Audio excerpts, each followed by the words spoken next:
चलिए, हम लोग चल रहे थे पिछले क्लास में पालकालीन चित्रकला, यही चल रहा था ना, जिसमें हम लोग देखे थे कि इस चित्रकला के दो टाइप्स थे। एक का नाम हम लोग देखे भित्ति चित्रकला और एक पांडुलिपि चित्रकला। ये पांडुलिपि चित्रकला हम लोग पिछले क्लास में पूरा पढ़ चुके थे। पांडुलिपि में हम लोग देखे मुख्य रूप से भोजपत्र प्रथा, हम लोग देखे ताम्रपत्र प्रथा। इसमें बीच में चित्र बनाते थे और दोनों तरफ लिखने का काम करते थे। प्राथमिक रंग, द्वितीय रंग हम लोग दोनों देखे, चटक और हल्के दोनों प्रयोग थे। बॉर्डर था कि नहीं?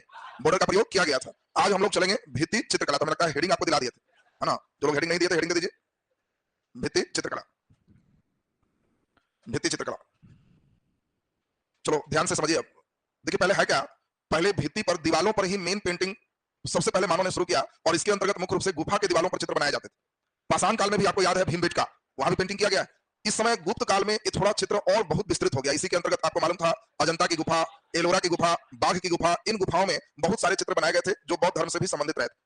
सेम इसी चित्रकलाओं के प्रभाव से, दीवालों पर चित्र बनाने के प्रभाव से प्रभावित होकर पाल कला में भी, गुप्त के बाद पाल कला, तो इसीलिए पाल कला में भी भित्ति चित्रकला काफी उल्लेखनीय है। क्यों उल्लेखनीय है? तो एक इंपॉर्टेंट जगह है बिहार में, नालंदा में एक जगह है जिसका नाम है सराय गांव। अब देखिए सराय गांव एक जगह है जहां एक अवशेष मिला। अवशेष क्या मिला? तो जनरली होता क्या था कि जहां भी विहार बनाए जाते थे तो उस बिहार में बौद्ध भिक्षु लोग रहते थे और उनके लिए एक चबूतरा बनाया जाता था। चबूतरा पर ही आराम से सोना होना है, आराम से रहिए ताकि नीचे के सेक्टर में अपना थोड़ा सा ऊंचा रहे। और इस सराय गांव में इस चबूतरा के निचले स्तर पर पेंटिंग मिले। यह पेंटिंग चूंकि बहुत पुराना हो गया तो धुंधला हो चुका है, फिर भी इसमें कई चित्र देखे जा सकते हैं अच्छे ढंग से। और इन चित्रों को जब विश्लेषण किया गया तो पाया गया कि यह चित्र पालकालीन चित्र है। और यह चित्र से ही मालूम चला कि उस समय भित्ति चित्रकला भी अपने उत्कृष्ट स्तर पर विकसित था। इसमें मुख्य रूप से इन चित्रों में जो दिखाई दिया, पशुओं के चित्र हैं, फूल है, मानव के चित्र हैं। इस समय ये सब चित्र इस पर काफी बढ़िया उत्कीर्ण किया गया। दूसरा सबसे इंपॉर्टेंट है कि इसमें ज्यामितीय संरचना पहली बार दृष्टिगत होता है। ज्यामितीय संरचना समझते हैं? गोल चित्र बना हुआ है, वर्ग बना हुआ है, त्रिभुज बना हुआ है। ये सब जो तुम देख रहे हो, यह ज्यामितीय संरचना का पालकालीन भित्ति चित्रकला में बहुत अच्छा प्रयोग हुआ। धीरे धीरे यही ज्यामितीय संरचना का सांकेतिक स्वरूप आगे बढ़ के मधुबनी चित्रकला में भी देखने को मिलता है। मधुबनी पेंटिंग में भी इस तरह के ज्यामितीय संरचना मिलते हैं। आप देखोगे कि मधुबनी चित्रकला में रंगोली बनाए जाते हैं, तो आप देखोगे कि घर के आंगन के आगे दीवार जो है, दरवाजे पर रंगोली बनाने में वृत्त बना सकते हैं, अंदर में रंग भरने के लिए कई त्रिभुज बना लेते हैं। यही सब रंग भरागा। तो ये सब जो देख रहे हो इसका डेवलपमेंट आप यहां से भी जोड़ सकते हो। तो इसमें मुख्य रूप से आपको ध्यान रखना है कि इसमें मानव के साथ साथ बोधिसत्व, बोधिसत्व का मतलब बुद्ध से संबंधित यहाँ पर कई चित्र इन चित्रकला में देखने को मिला है। तो इसमें आपको मेन एक उदाहरण देना है, कहां? सराय गांव, और वहीं के चित्र से इन चीजों का उल्लेख करना है। तो नीचे लिख दीजिए भित्ति चित्रकला, डैश करके लिख दीजिए पालकालीन भित्ति चित्रकला।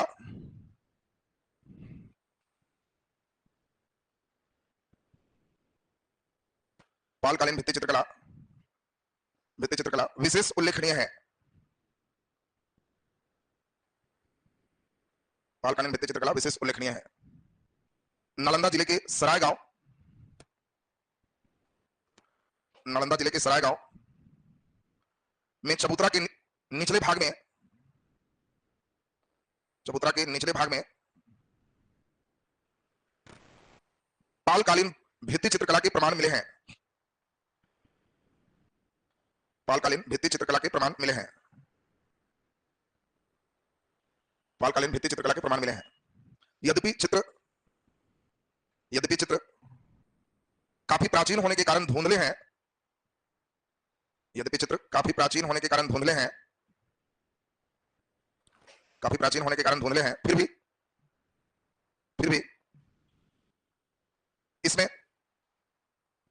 इसमें कुछ चित्र पहचानने योग्य है, कुछ चित्र पहचानने योग्य है। इस भित्ति चित्रकला में, इस भित्ति चित्रकला में पशु, फूल, मानव, पशु, फूल, मानव और बोधिसत्व से जुड़े विषयों को, और बोधिसत्व से जुड़े विषयों को चित्रित किया गया है। बोधिसत्व से जुड़े विषयों को चित्रित किया गया है। सभी चित्र अजंता की गुफा और बाघ की गुफा के चित्रों से, सभी चित्र अजंता की गुफा और बाघ की गुफा के चित्रों से, बाघ की गुफा के चित्रों से, बाघ की गुफा के चित्रों से प्रभावित मिला है, प्रभावित मिला है। इन चित्रों में ज्यामितीय संरचनाओं का भी व्यापक प्रयोग किए गए हैं। इन चित्रों में ज्यामितीय संरचनाओं के भी व्यापक प्रयोग किए गए हैं। ज्यामितीय संरचनाओं के भी व्यापक प्रयोग किए गए हैं। ज्यामितीय संरचनाओं के भी व्यापक प्रयोग किए गए हैं। तो यह था पालकालीन भित्ति चित्रकला। अब हम लोग आज देखेंगे पालकालीन स्थापत्य, और तब हम लोग लास्ट देखेंगे पाल कला की सीमाएं। आज हम लोग कंप्लीट करेंगे, खत्म पाल कला। पाल कला कंप्लीट करने के बाद हमको लगता है जस्ट पढ़ा देते हैं मधुबनी चित्रकला, और तब छोटे छोटे चित्रकला 2 दिन में कंप्लीट खत्म करते हैं, और तब क्वेश्चन प्रैक्टिस पूरे पर 1-2 राउंड करके फिर आपको क्वेश्चन कर लेंगे। तो आपका एक सेक्शन पूरा कंप्लीट पे चला जाएगा। नीचे हेडिंग दे दो, पालकालीन स्थापत्य कला। पालकालीन स्थापत्य कला,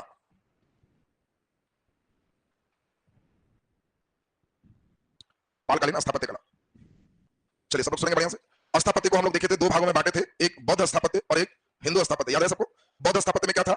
महाविहार, विहार, स्तूप, चैत्य, ये सभी हम लोग देखे थे किसमें थे। और हिंदू स्थापत्य में क्या थे? मंदिर। अब देखो स्थापत्य का मतलब होता है बनावट, जैसे मकान बन रहा है तो वह स्थापत्य के उदाहरण। क्या पाल शासकों के स्थापत्य के उदाहरण कम मिलते हैं कि ज्यादा? भरपूर मिलते हैं। आपको याद होगा कि समझाए थे इंडोनेशिया में शैलेंद्र वंशी बालपुत्र देव गया में विहार बनाने के लिए परमिशन मांग रहे हैं। तो इसका मतलब है कि स्थापत्य का विकास पाल काल में बहुत हुआ है। और इसीलिए आपका स्टार्टिंग लाइन क्या होगा? स्थापत्य निर्माण की दृष्टि से पाल शासक एक महान शासक थे। थोड़ा बुला देंगे भाई, बड़ा जबरदस्त स्थापत्य रहा है उनका। अब स्थापत्य में महान बनाने के बाद तब हम लोग कहेंगे कि इनके मुख्य स्थापत्य के सबसे ज्यादा जो मेन पार्ट मिला वो क्या था? महाविहार। महाविहार क्या है? तो बौद्ध भिक्षुओं के रहने, इसमें पढ़ने के लिए महाविहार का निर्माण किया। तो महाविहार मतलब ये नहीं समझना यूनिवर्सिटी कोई अलग से एक पार्ट, उन्हीं लोगों के पढ़ने का प्रावधान था जो बौद्ध धर्म से संबंधित, और उन्हीं के रहने के लिए छोटे अगर बनेंगे तो उनको विहार कहेंगे। बड़ा व्यापक स्वरूप होगा तो महाविहार कहेंगे। विहार और महाविहार में थोड़ा सा अंतर है। अगर केवल एक रूम का कमरा बना दिए कि 1-2 बौद्ध भिक्षु रहे, उसका नाम क्या है? विहार। बड़ा सा स्ट्रक्चर बना दिया। इस स्ट्रक्चर में होता क्या था? ये प्रवेश द्वार, और प्रवेश द्वार के बाद ये देखिए पूरे लगातार कमरे बनवा दिए जाते थे। ये सब कमरा ही है, और बीच में इसमें आंगन छोड़ दिए जाते थे। अब इतने कमरा के साथ आंगन अगर है तो इसको हम लोग कहेंगे कि यह विहार है कि महाविहार? महाविहार। तो महाविहार का निर्माण 2 उद्देश्य से हुआ, एक तो बौद्ध भिक्षु के रहने के लिए और दूसरा पढ़ने के लिए।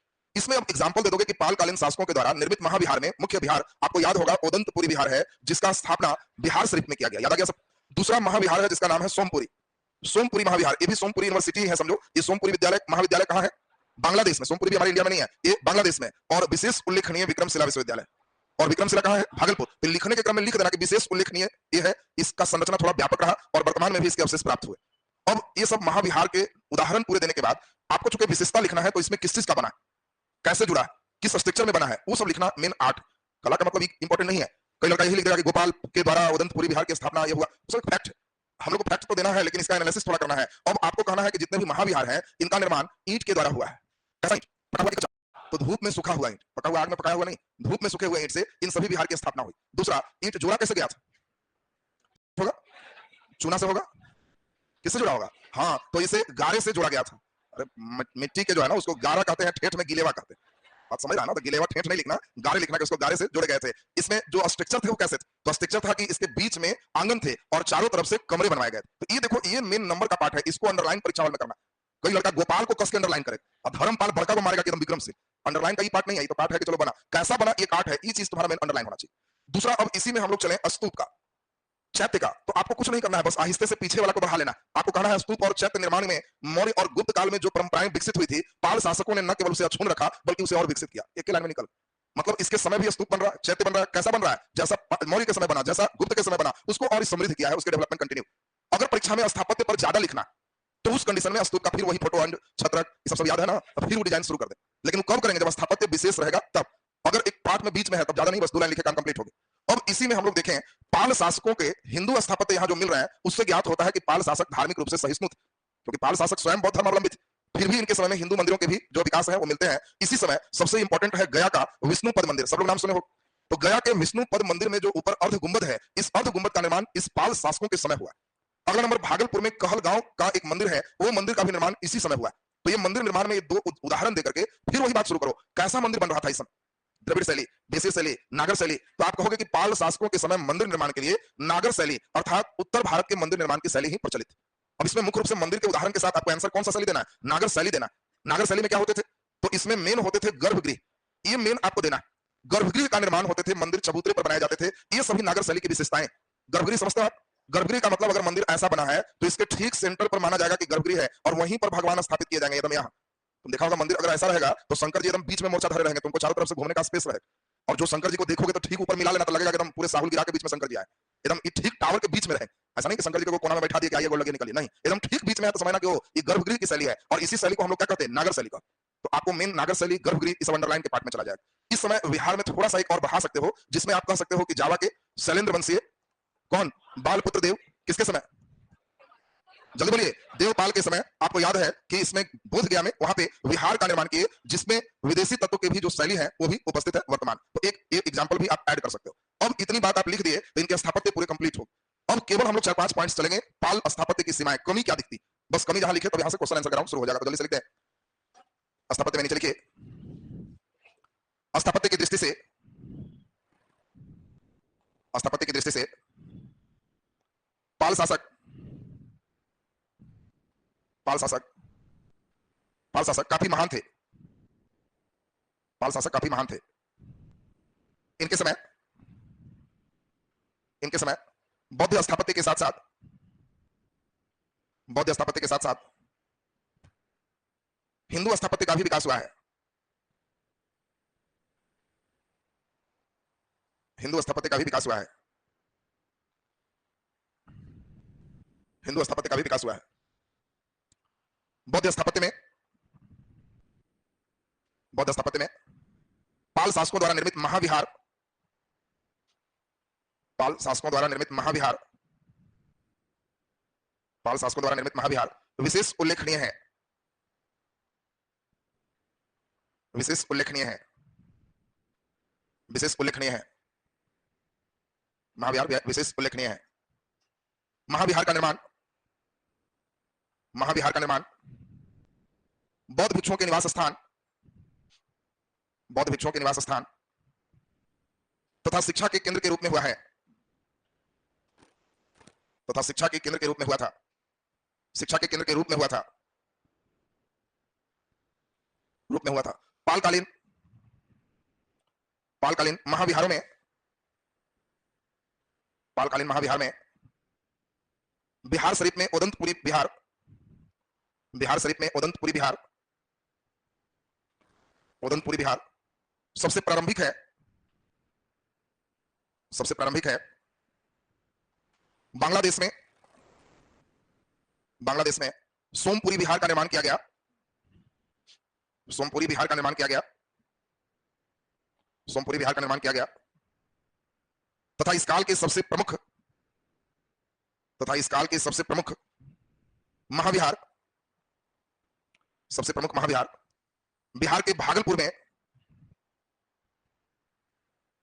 बिहार के भागलपुर में विक्रमशिला महाविहार था, विक्रमशिला महाविहार था, विक्रमशिला महाविहार था। और चेंज करके लिखिए, बहुत इंपॉर्टेंट लाइन है। महाविहार का निर्माण, महाविहार का निर्माण में प्रमुखतः, में प्रमुखतः धूप में सुखाए गए ईंट का प्रयोग किया गया है, धूप में सुखाए गए ईंट का प्रयोग किया गया है, धूप में सुखाए गए ईंट का प्रयोग किया गया है। पत्थरों का प्रयोग बहुत सीमित मात्रा में हुआ है, पत्थरों का प्रयोग बहुत सीमित मात्रा में हुआ है, सीमित मात्रा में हुआ है। ईंट को जोड़ने के लिए, ईंट को जोड़ने के लिए गारे का प्रयोग किया गया, गारे का प्रयोग किया गया है। बीच में आंगन, बीच में आंगन तथा चारों ओर कमरे का निर्माण किया गया है, चारों ओर कमरे का निर्माण किया गया है। पैराग्राफ चेंज कर दीजिए या उसी में एक लाइन और ये वाला लिख दो, तब चेंज करना। एक लाइन और लिख दीजिए, लिख दीजिए जावा के शैलेंद्र वंशीय, जावा के शैलेंद्र वंशीय बालपुत्र देव, बालपुत्र देव के अनुरोध पर, के अनुरोध पर पाल शासक देवपाल के समय, पाल शासक देवपाल के समय बोधगया में विहार का निर्माण किया गया, बोधगया में विहार का निर्माण किया गया, विहार का निर्माण किया गया।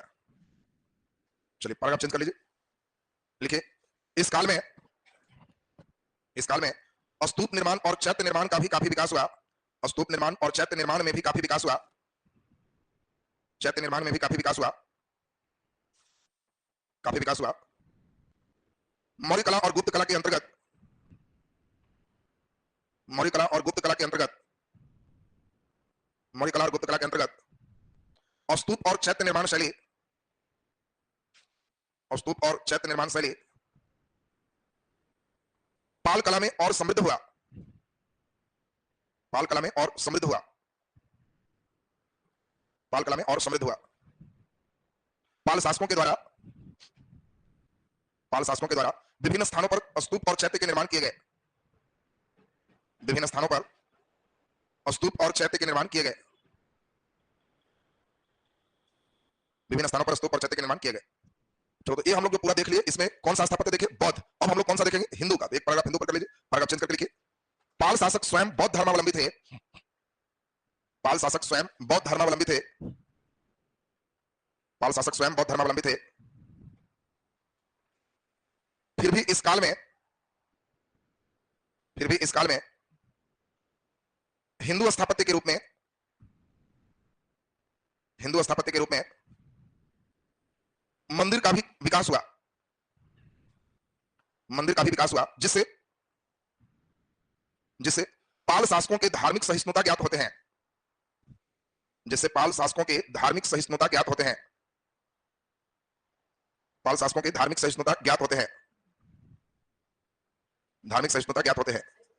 सहिष्णुता मतलब सहिष्णु है, मैंने किसी पर एक तरफ उग्र नहीं है, ठीक है ना, सबको लेके चलने वाले धार्मिक सहिष्णु होंगे। लिख दीजिए। हाँ, चैत्य मन होता है, चिता से चैत्य है, ध्यान प्रार्थना भवन, वहां जाके हम चिता लाश के सोचते रहो बैठे, हाँ चिंतन करना, समझ गया ना, ऐसा चिंतन करना कि लगे कि चिता बैठा है, लाश पीने की हिलडोल नहीं होना चाहिए। तो प्रार्थना स्थल का नाम क्या है? चैत्य। तो चैत्य उनके प्रार्थना भवन है। चलिए लिख दीजिए इसमें, उसी में कंटिन्यू करें। लिखें, इस काल के प्रमुख हिंदू मंदिर में, इस काल के प्रमुख हिंदू मंदिर में, प्रमुख हिंदू मंदिर में गया के विष्णुपद मंदिर के, गया के विष्णुपद मंदिर के अर्ध मंडप का निर्माण, अर्ध मंडप का निर्माण विशेष उल्लेखनीय है, अर्ध मंडप का निर्माण विशेष उल्लेखनीय है, अर्ध मंडप का निर्माण विशेष उल्लेखनीय है। हाँ, मंदिर का निर्माण नहीं था, सिर्फ अर्ध मंडप, ठीक है ना, अर्ध मंडप का निर्माण विशेष उल्लेखनीय है। लिखे, भागलपुर के कहलगांव, भागलपुर के कहलगांव में, कहलगांव में पालकालीन, पालकालीन मंदिर, मंदिर स्थापत्य के रूप में देखे जा सकते हैं, स्थापत्य के रूप में देखे जा सकते हैं। इस समय काशी में भी विभिन्न मंदिरों के निर्माण किए गए थे, इस समय काशी में भी विभिन्न मंदिरों के निर्माण किए गए थे, काशी में भी विभिन्न मंदिरों के निर्माण किए गए थे, काशी में भी विभिन्न मंदिरों के निर्माण किए गए थे। पैराग्राफ चिन्ह, ये तो एक उदाहरण हुआ। मेन गुण क्या है? नागर शैली, गर्भगृह, ये सभी मेन आपको लिखना है। तो पैराग्राफ चिन्ह करके लिख दीजिए। पाल स्थापत्य कला में, पाल स्थापत्य कला में निर्मित मंदिर, निर्मित मंदिर उत्तर भारत की शैली,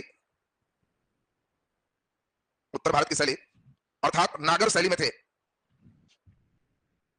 उत्तर भारत की शैली अर्थात नागर शैली में थे, नागर शैली में थे। मंदिरों का निर्माण, मंदिरों का निर्माण ऊंचे चबूतरे पर किए गए थे, ऊंचे चबूतरे पर किए गए थे। मंडप नहीं हुआ, मंडप अलग चीज हो गया, मंडप हो गया चार स्तंभ पर कोई ढलैया कर दिया तो मंडप हो गया, बैठने का केंद्र हो गया। ऊंचे चबूतरे पर किए गए थे, जिसमें गर्भगृह का निर्माण किया गया था,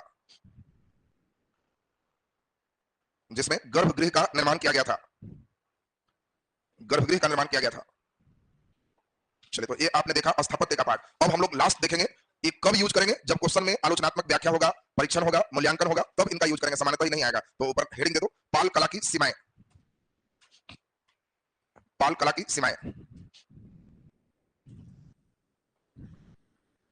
पाल कला की सीमाएं। चलो ध्यान दो, सीमाएं का मतलब हमने समझाया है लिमिटेशंस, कमी, क्या कमी रह गई। तो पहला नंबर आपको याद है, पाल कला की मूर्ति पर चमक है, परंतु यह चमक उस सा नहीं है जैसा मौर्यकालीन मूर्तियों पर चमक मिलता है। मौर्यकालीन की मूर्ति पर आपको याद होगा कि विशेष चमक, इसका चमक मौर्यकाल की मूर्ति से थोड़ा कम है, तो ये सीमा होगी।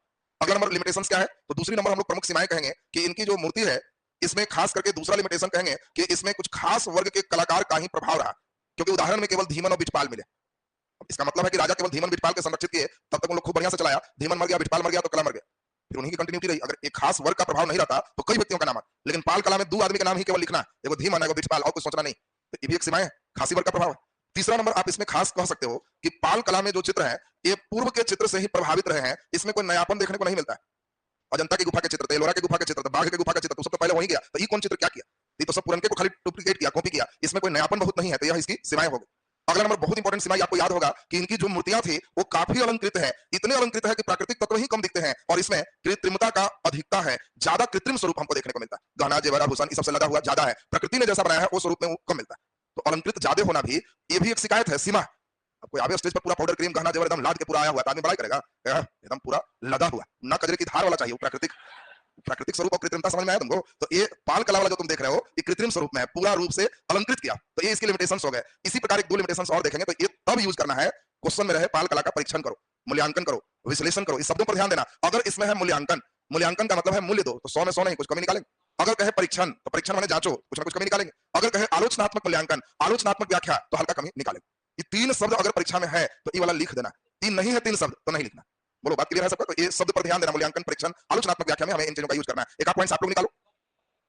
हाँ वेरी गुड, बहुत बढ़िया। मूर्तियों के अग्रभाग पर ही कलाकारों ने विशेष ध्यान दिया है, पश्च भाग पर उस तरह का ध्यान नहीं है, लिमिटेशन है। एक और जल्दी बताओ। हाँ, इसमें धार्मिक विषय वस्तु ही थोड़ा ज्यादा है। इसमें मुख्य रूप से तंत्र मंत्र जादू टोना का प्रभाव है, जिससे पुरुषों के भी मूर्ति में नारी वाली सुंदरता दिखाने का प्रयास किया गया। तुम देखा गौतम बुद्ध भी है तो स्लिम बॉडी के साथ चेहरा मेरा महिला जैसा, तो इसमें पुरुष में भी नारी वाला सुंदरता दर्शाने का प्रयास है, इनकी सीमाएं। तो ये लिमिटेशन हम समझते हैं काफी ज्यादा लिमिटेशन भी ठीक नहीं। अब तीन की गुण 10 पॉइंट और अवगुण 12 पॉइंट, तो वो भी नंबर कटने का साधन हो जाता है। आप लिमिटेशंस को 5-6 बताओ बस हो गया। चलिए नीचे लिख दीजिए फटाफट, लिखे नीचे डैश देखिए। पालकालीन मूर्तियों, पालकालीन मूर्तियों में मौर्यकालीन मूर्तियों का चमक नहीं है, मौर्यकालीन मूर्तियों का चमक नहीं है, मौर्यकालीन मूर्तियों का चमक नहीं है। नीचे डैश देखिए। पाल कला पर खास वर्ग का, पाल कला पर खास वर्ग का प्रभाव रहा, खास वर्ग का प्रभाव रहा, खास वर्ग का प्रभाव रहा। कलाकार के रूप में, कलाकार के रूप में धीमन और बिटपाल,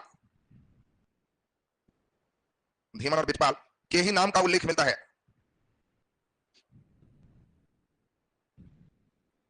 के ही नाम का उल्लेख मिलता है, अन्य कलाकारों का नहीं, अन्य कलाकारों का नहीं। अगला नंबर, पाल कला में, पाल कला में एक अच्छा शब्द पिछले वाले चीज ही दिखे तो उसको हम लोग कह सकते हैं पुनरावृत्ति दोष। ये सब कुछ कुछ अच्छे शब्दों का प्रयोग करोगे, इस परीक्षा में अंडरलाइन करो। पुनरावृत्ति दोष, पुनरावृत्ति दोष समझते हो? एक ही चीज को फिर से लाना, उसको पुनरावृत्ति कहते हैं। तो पाल कला में पुनरावृत्ति दोष देखने को मिलता है, पुनरावृत्ति दोष देखने को मिलता है, पुनरावृत्ति दोष देखने को मिलता है। इसमें, इसमें अजंता एलोरा बाघ चित्रकला, बाघ चित्रकला का स्पष्ट प्रभाव दृष्टिगत होता है, का स्पष्ट प्रभाव दृष्टिगत होता है, स्पष्ट प्रभाव दृष्टिगत होता है। चलिए नीचे डैश तक लिख दीजिए।